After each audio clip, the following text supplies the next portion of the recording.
Hey everybody, today we are going to talk about ageism.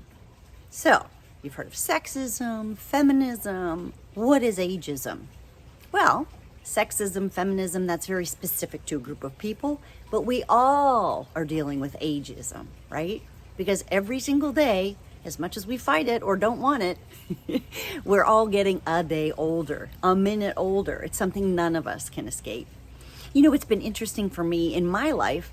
I've always been with people that are older than me, 10, 20 years older. So I've always watched people as they go through the stages of that. I've always enjoyed learning from older folks and people that I've really connected with people that were older and growing and thinking. And so for me, as I'm 56, as I'm moving into my friends being 10 and 20 years older than me, I'm watching them how they are moving into their second or third act, and they're full of such joy and creativity and peace. And some of them not so much. Some of them have a lot of anxiety. There's depression around it. So my friend Kelly Burnish, thank you, Kelly, turned me on to this really cool book. It's called This Chair Rocks, as opposed to The Rocking Chair. And the book is really good because it really helps us reject our aging stereotypes and learn what those stereotypes are and investigate, are they true or not? It also helps us see how we position aging or becoming olders. She calls it in the book. By the way, it's on Audible and it's fantastic. The narrator and the author are really upbeat and super fun, so it's a great book. But how much shame we have around it and how we blame things on it and we apologize for getting older rather than just embrace it and move into it. The book really goes into what a lot of the stereotypes are for, are older people a drain on the system? How are they getting sicker earlier and how their lives are affected? So talked about like only 5% of people over 85 are in need actual full-time care, that there's a huge percentage of people over 85 that just need a little help or are living independently and fine. So a lot of really good stuff in this book.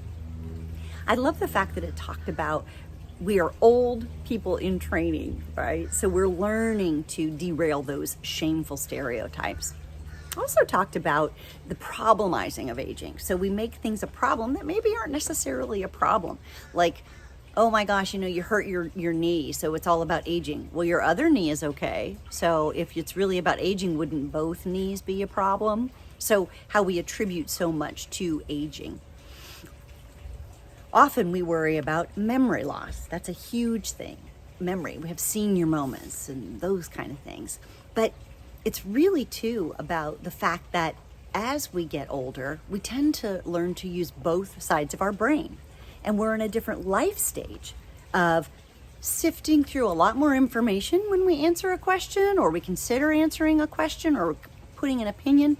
And we're in also a different life stage of how we weigh the information, right? So, you may think it's not really that important. So it's not that you're not engaged in the conversation. It's that, you really just don't think a lot of this hubbubaloo is really important. So, since you're using both left and right side of your brain, you're also giving a more balanced answer, which isn't all about growing or achieving or comparing. There's more texture and more wisdom around the answer or more experience. It also talks about how just because you're getting older doesn't mean you're getting wiser, that there's plenty of older people that are not wise. Also, the volunteer force in America is mostly made up of olders, and how much money that saves the country, and what a great workforce that volunteerism is, and people who are helping take care of their children and even their grandchildren as they get older.